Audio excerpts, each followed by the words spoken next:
Hello everyone, welcome to AK study. आज हम कथा शेख के मल्हार पुस्तक के पाठ 4 को पढ़ने जा रहे हैं, जिसका नाम है हार के जीत। तो चलिए शुरू करते हैं। इसका हम प्रश्न उत्तर करेंगे। इसकी व्याख्या का वीडियो हमने पहले ही बना चुका है, तो आप उसको देख लीजिएगा। पाठ से, मेरी समझ से। आइए अब हम हार के जीत कहानी को थोड़ा और निकटता से समझ लेते हैं। क नंबर है, नीचे दिए गए प्रश्नों का सटीक उत्तर कौन सा है, उसके सामने तारा बनाइए। पहला प्रश्न है, सुल्तान के छीने जाने का बाबा भारती पर क्या प्रभाव पड़ा। बाबा भारती के मन से चोरी का डर समाप्त हो गया। बाबा भारती ने गरीबों की सहायता करना बंद कर दिया। बाबा भारती ने द्वार बंद करना छोड़ दिया। यह उसका उत्तर हो जाएगा। तीसरा ऑप्शन के सामने आप तारा बना लीजिएगा। दूसरा प्रश्न है, बाबा भारती भी मनुष्य ही थे, इस कथन के समर्थक में लेखन ने कौन सा तर्क दिया है। बाबा भारती ने डाकू को घमंड से घोड़ा दिखाया। बाबा भारती घोड़े की प्रशंसा दूसरों से सुनने के लिए व्याकुल थे। तो यह इसका सटीक उत्तर होगा। तो आप इसके सामने तारा बना लीजिएगा। चलिए अगले प्रश्न को देख लेते हैं। अब अपने मित्रों के साथ चर्चा कीजिए कि आपने ये उत्तर क्यों चुने। इसका कारण चलिए देख लेते हैं। जैसा कि पहले का उत्तर हमने तीसरा ऑप्शन चुना था, तो उसका कारण होगा सुल्तान के छीन जाने के बाद बाबा भारती का डर समाप्त हो गया था। इससे उनके मानसिक संतुलन और सांसारिक मोह माया के प्रति उदासीनता का पता चलता है। दूसरा का उत्तर हमने चुना था, बाबा भारती घोड़े की प्रशंसा दूसरों से सुनने के लिए व्याकुल थे। इसका कारण देख लें। यह मानवीय स्वभाव है। बाबा भारती एक त्यागी संत थे, फिर भी उनमें अपनी प्रिय वस्तु की प्रशंसा सुनने की मानवीय इच्छा थी। चलिए अगला प्रश्न को देख लेते हैं। शीर्षक। पहला प्रश्न है, आपने अभी जो कहानी पढ़ी है इसका नाम सुदर्शन ने हार की जीत रखा है। अपने समूह में चर्चा करके लिखिए कि उन्होंने इस कहानी को यह नाम क्यों दिया होगा। अपने उत्तर का कारण भी लिखिए। चलिए इसका कारण देख लेते हैं। पहले का उत्तर होगा, बाबा भारती अपना घोड़ा खोकर हार गए थे, लेकिन उन्होंने अपनी महानता और उच्च विचारों से डाकू खड़क सिंह का हृदय परिवर्तन कर दिया, जिससे डाकू ने घोड़ा लौटा दिया। इस प्रकार बाबा भारती अपनी हार के बावजूद जीत गए, इसलिए यह शीर्षक रखा गया है। दूसरा प्रश्न को देख लेते हैं। यदि आपको इस कहानी को अन्य नाम देना हो तो क्या नाम देंगे। आपने यह नाम क्यों सोचा, यह भी बताइए। चलिए इसका भी उत्तर लिख लेते हैं। इस कहानी को विश्वास की शक्ति नाम दिया जा सकता है, क्योंकि बाबा भारती ने अपना घोड़ा खोने के बाद भी गरीबों पर लोगों का विश्वास बनाए रखने की चिंता की, जो इस कहानी का मुख्य संदेश है। अगर आप अपना कोई शीर्षक लिखना चाहते हैं तो आप वो भी लिख सकते हैं। अगला प्रश्न है, बाबा भारती ने डाकू खड़क सिंह से कौन सा वचन लिया। इसका उत्तर होगा, बाबा भारती ने खड़क सिंह से वचन लिया कि वह इस घटना को किसी के सामने प्रकट न करे, ताकि लोग गरीबों पर और अपाहिजों पर विश्वास करना बंद न कर दें। चलिए अगले प्रश्न को देख लेते हैं। पंक्तियों पर चर्चा।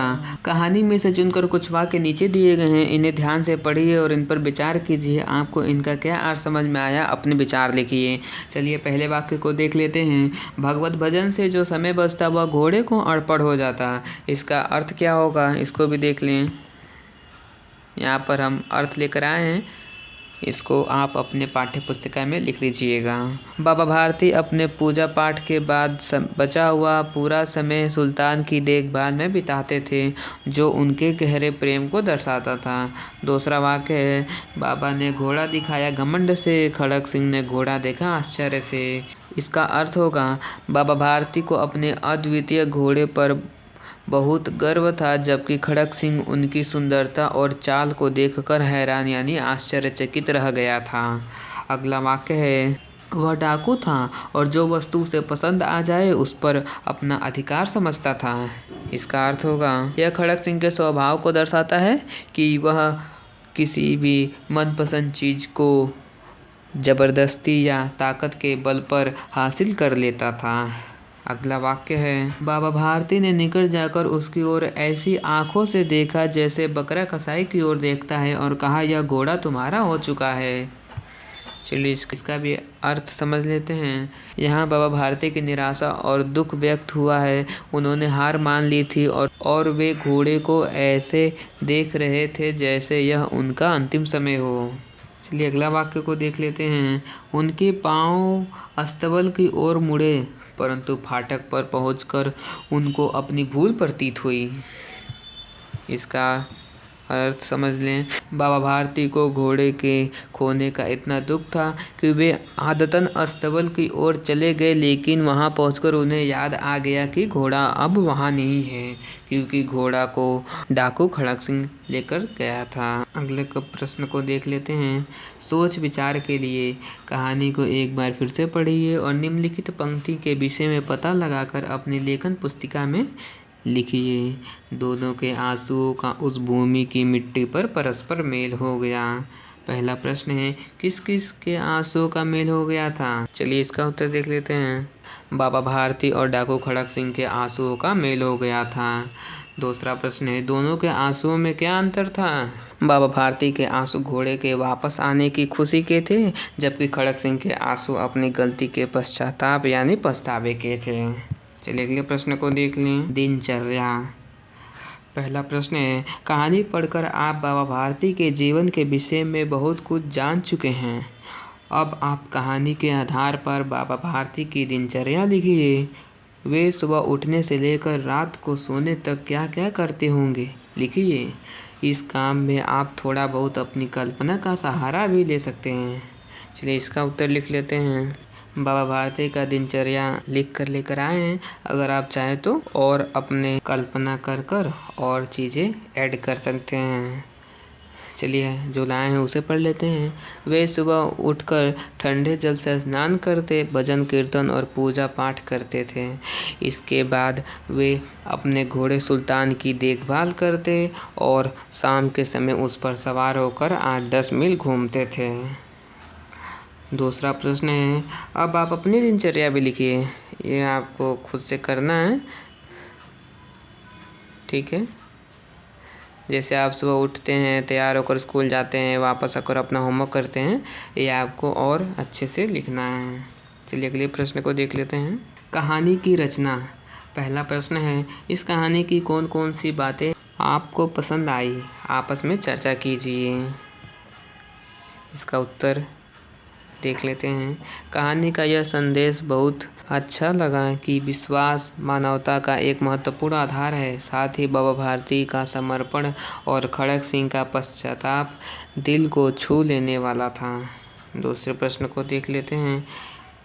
कोई भी कहानी पाठक को तभी पसंद आती है जब उसे अच्छी तरह लिखा गया हो।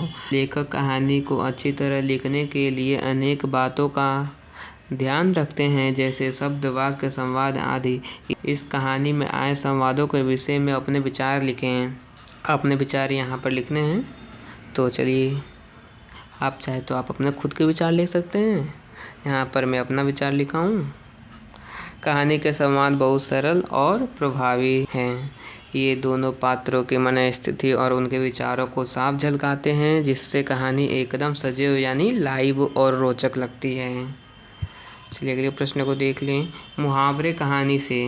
पहला प्रश्न है, कहानी से चुनकर कुछ मुहावरे नीचे दिए गए हैं, जैसे लट्टू होना, हृदय पर सांप लौटना, फूल ना समाना, मुंह मोड़ लेना, मुख खिल जाना, न्योछावर कर देना। कहानी में इन्हें खोजकर इनका प्रयोग समझिए। दूसरा प्रश्न क्या है, अब इनका प्रयोग करते हुए अपने मन से नए वाक्य बनाइए। आपको इनका पहले अर्थ समझना है, फिर इसको खुद से वाक्य बनाना है। तो चलिए इसे भी देख लेते हैं। पहला जो मुहावरा है, लट्टू होना यानी बहुत आकर्षित होना। अब इसका एक वाक्य बन जाएगा, वह नई घड़ी देखकर लट्टू हो गया, यानी वह नई घड़ी देखकर बहुत खुश हुआ। और बहुत सारे वाक्य बन जाएंगे। आप चाहे तो आप कोई और लिख सकते हैं। दूसरा, मुहावरा है हृदय पर सांप लौटना, यानी अत्यधिक ईर्ष्या या पीड़ा होना। जब उसे अपने हार की खबर मिली तो उसके हृदय पर सांप लौट गया। यह वाक्य के तौर पर हो जाएगा। तीसरा मुहावरा है फूले ना समाना, यानी अत्यधिक खुश हो जाना। परीक्षा में अच्छे अंक पाकर वह फूले न समा रहा है। अगला मुहावरा है मुंह मोड़ लेना, यानी मुसीबत में साथ ना देना। इसके वाक्य के उदाहरण हो जाएंगे उसने मुसीबत में अपने दोस्तों से मुंह मोड़ लिया। अगले मुहावरे हैं मुख खिल जाना, यानी चेहरे पर चमक आ जाना। नई पोशाक देखकर उसके मुख पर खुशी खिल गई। अगला है न्योछावर कर देना, यानी सब कुछ समर्पित कर देना। माँ ने अपनी सारी खुशियाँ बच्चों पर न्योछावर कर दी। ठीक है, अगले प्रश्न को देख लें। कैसे कैसे पात्र। इस कहानी में 3 मुख्य पात्र हैं, बाबा भारती, डाकू खड़क सिंह और सुल्तान घोड़ा। इनके गुणों को बताने वाले शब्दों से दिए गए शब्द चित्रों को पूरा कीजिए। पहले बाबा भारती के गुण बताने हैं तो इनके गुण बता देते हैं। जैसे बाबा भारती बहुत दयालु थे, उदार थे, त्यागी थे, भक्त थे, शांत थे और साधु थे। डाकू खड़क सिंह के गुण हो जाएंगे जैसे बाहुबली, बेरहम, चालाक, निर्दयी, प्रभावशाली और पश्चातापी। और अगला है सुल्तान घोड़ा। इसके गुण हो जाएंगे सुंदर था, बलवान था, सुल्तान आकर्षक था, बहुत तेज दौड़ता था यानी तेज था, मेहनती था, चालाक था। चलिए इसको पहले पढ़ लेते हैं। आपने जो शब्द लिखे हैं वे किसी की विशेषता, गुण और प्रकृति के बारे में बताने के लिए उपयोग में लाए जाते हैं। ऐसे शब्दों को विशेषण कहते हैं। यह आपको ध्यान रखना है। विशेषण किसे कहते हैं? वैसे शब्द जो किसी के विशेषता या फिर गुण या फिर प्रकृति के बारे में बताते हैं उन्हें विशेषण कहते हैं। अगला प्रश्न है पाठ से आगे। सुल्तान की कहानी। मान लीजिए यह कहानी सुल्तान सुना रहा है, तब कहानी कैसे आगे बढ़ती? स्वयं को सुल्तान के स्थान पर रखकर कहानी बनाइए। यहाँ पर हिंट दिया गया है, जैसे आप कहाँ से स्टार्ट करेंगे। जैसे मेरा नाम सुल्तान है, मैं एक घोड़ा हूँ, मैं कहानी बनाकर लाया हूँ, उसे पढ़ लेते हैं। आप चाहें तो आप खुद अपनी कल्पना लिख सकते हैं। उदाहरण के तौर पर है मेरा नाम सुल्तान है, मैं एक सुंदर और बलवान घोड़ा हूँ। मुझे खड़क सिंह ने चुरा लिया था, लेकिन मुझे बाबा भारती की बहुत याद आती थी। एक दिन खड़क सिंह को अपनी गलती का एहसास हुआ, उसने मुझे बाबा भारती को लौटा दिया। बाबा भारती मुझे पाकर बहुत खुश हुए और मैं भी अपने मालिक से मिलकर बहुत खुश था। अगले प्रश्न हैं मन के भाव। कहानी में से चुनकर कुछ शब्द नीचे दिए गए हैं। बताइए कहानी में कौन कब ऐसा अनुभव कर रहा था? चकित, अधीर, डर, प्रसन्नता, करुणा, निराशा। दूसरा प्रश्न भी देख ले पहले। आप उपयुक्त भावों को कब कब अनुभव करते हैं लिखिए। जैसे गली में किसी कुत्ते को देखकर डर या प्रसन्नता या करुणा आदि होना।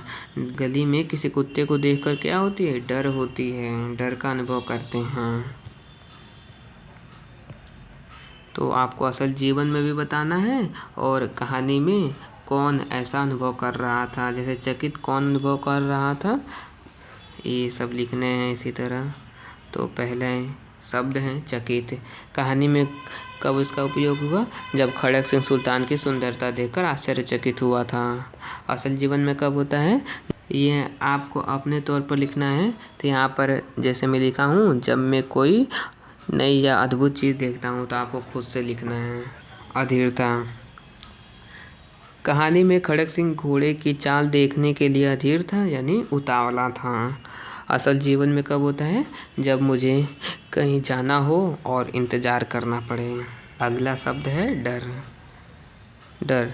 कहानी में बाबा भारती को खड़क सिंह द्वारा सुल्तान चुराए जाने का डर था। असल जीवन में जब मुझे किसी कठिन परिस्थिति का सामना करना पड़े। अगला शब्द प्रसन्नता। कहानी में सुल्तान के वापस आने पर बाबा भारती को प्रसन्नता हुई। असल जीवन में जब मैं अपने दोस्तों या परिवार के साथ खुशहाल समय बिताता हूँ। निराशा। कहानी में बाबा भारती को उदास देखकर खड़क सिंह निराश हुआ। असल जीवन में जब मेरी मेहनत का परिणाम उम्मीद के अनुसार न मिले। अगला शब्द है करुणा। कहानी में अपाहिज यानी खड़क सिंह की आवाज़ में करुणा थी। असल जीवन में जब मैं किसी का दुख या परेशानी सुनता हूँ तब मुझे करुणा होती है, दुखी होती है। अगला प्रश्न है झरोखे से। आप जानते हैं कि लेखक सुदर्शन ने अनेक कविताएं भी लिखी हैं। आइए उनकी लिखी एक कविता पढ़ते हैं। वह चली हवा, वह चली हवा, वह चली हवा, ना तू देखे ना मैं देखूं, पर पत्तों ने तो देख लिया, वरना वे खुशी मनाते क्यों। वह चली हवा, वह चली हवा। इसके लेखक हैं सुदर्शन। साझी समझ। आपको इस कविता में क्या अच्छा लगा, आपस में चर्चा कीजिए और अपनी लेखन पुस्तिका में लिखिए। तो इसको लिख लेते हैं। आपको इसमें क्या अच्छा लगा? इस कविता में सबसे अच्छा यह लगा कि हवा जैसी अदृश्य चीज़ भी हमें खुशियाँ दे सकती है। यह कविता संदेश देती है कि हमें जीवन में छोटी छोटी खुशियों में आनंद खोजना चाहिए, जैसे पेड़ों के पत्ते थोड़ी सी हवा पाकर भी खुश होकर झूमने लगते हैं। अगला प्रश्न है खोजबीन के लिए। सुदर्शन की कुछ अन्य रचनाएं पुस्तक में दिए गए हैं। QR कोड या इंटरनेट या पुस्तकालय की सहायता से पढ़ें और देखें व समझें। तो आपको ये खुद से करना है। तो यह था हमारा पाठ हार की जीत। इसका हम प्रश्न उत्तर कर चुके हैं। आप सभी का बहुत बहुत धन्यवाद इस वीडियो को लास्ट तक देखने के लिए।